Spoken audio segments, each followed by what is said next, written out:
Hello, instead of complaining about camera stuff not working to my expectations, which seems to be what all my photography themed videos are about, I thought I'd just show off some photos I took because I'm a vain, self-centered person. So right now I'm in early spring. It's that 1 or 2 week window where the weather is really nice, walks are fun, but everything is still all dead and gone and gray and dreary and beautiful. So I headed out for a pre-spring walk through, I believe it's pronounced Nordheimer Ravine. It's in Toronto. Most of these are straight from the camera images, but a few of them have been tweaked in Darktable. I shot this series with my 50mm 1.8 lens.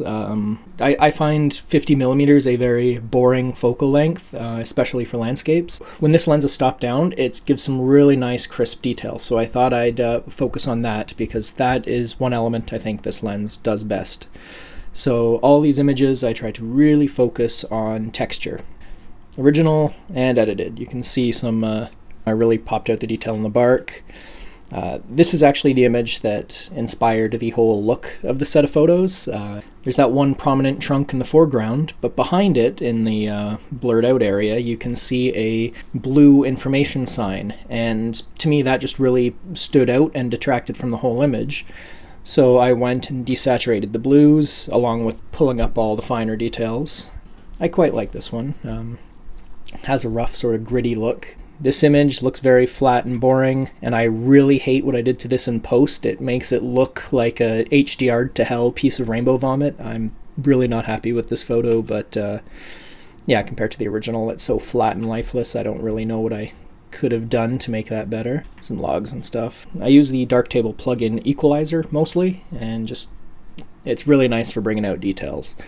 So in landscapes, I push it a little bit farther than I probably should, but it's like the clarity slider. You just, when you first discover it, you always use it way too much until you get over it.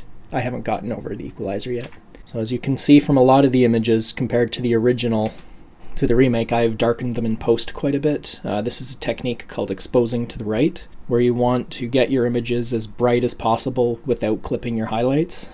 And that way when you darken it in post, you push any shadow noise just way down into the blacks and you get images that look cleaner.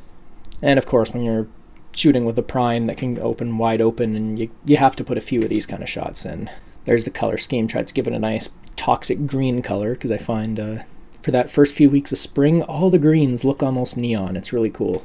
This shot, I don't know what it was about it, but if you've ever seen the music video for The Day the World Went Away by 9 Inch Nails, for some reason, this kind of reminded me, so I wanted to bring a little bit of that color scheme with the reds and the greens and the plants and the blurry shit. So yeah, that's what I was going for in this image.